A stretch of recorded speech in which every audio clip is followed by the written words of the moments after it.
This one goes out to you and yours. Worldwide. I say, hey, I'll be gone today, but I'll be back from around the way. Seems like everywhere I go, the more I see, the less I know. But I know one thing, that I love you. I love you, I love you, I love you.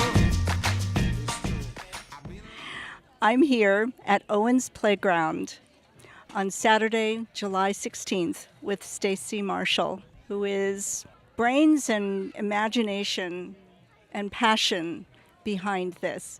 Stacy, congratulations. After so many years of work, it is coming to fruition. How is this feeling for you? It is overwhelmingly beautiful. This is what we built it for. Can you just give us a little recap of what it was that came to mind for you to build this? What was the vision you had initially? Of course. Yeah, I have thought about this so frequently and have even included words from my son Owen's memorial, which was October of 2013.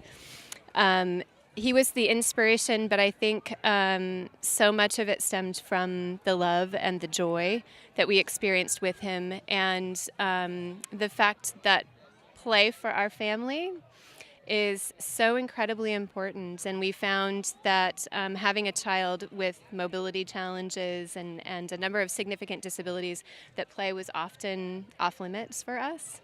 And so when Owen passed away in October of 2013, we knew immediately what we wanted to do with the memorial funds that were being given in his name, in his honor.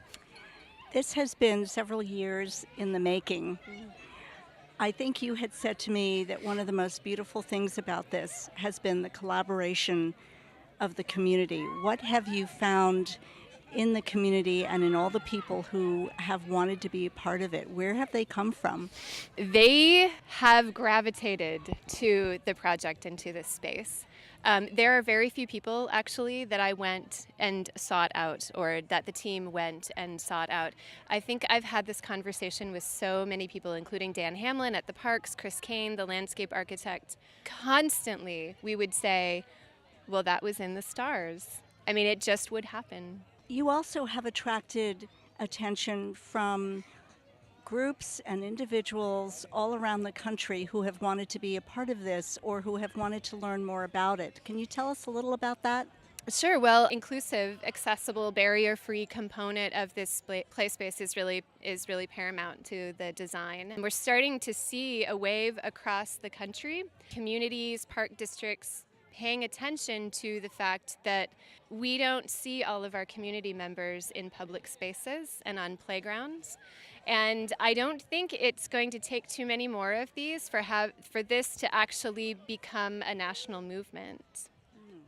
And people have contacted you about coming to see this, right? Indeed. Yeah, we have a wait list. For after the grand opening, we have community members in Chapel Hill, in Bremerton, actually, and in Chico, California, who want to know exactly how we did this, how we included community, how we achieved the outcome.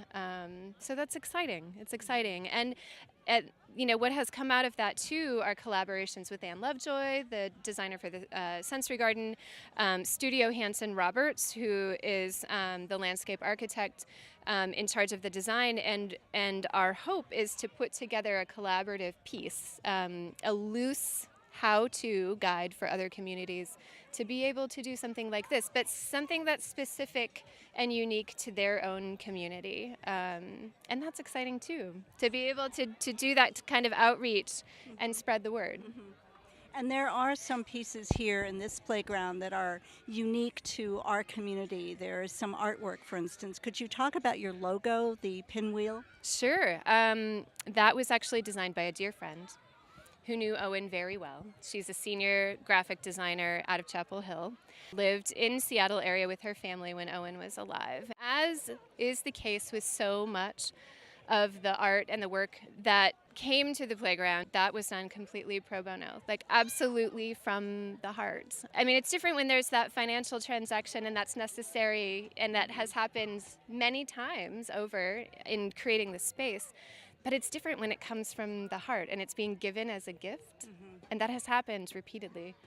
Yes, I understand there are just hundreds, thousands perhaps, of volunteer hours contributed here by members of the community. Absolutely. And people, again, who come to the project and just ask, how can I help? I really want to be a part of this project.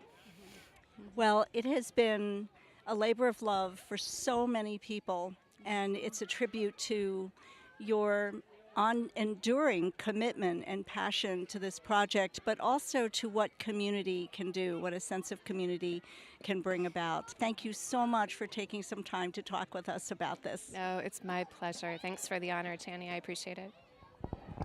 My mama told me don't lose you, 'cause the best luck I had was you. And I know one thing, that I love you. I say, hey, I'll be gone today.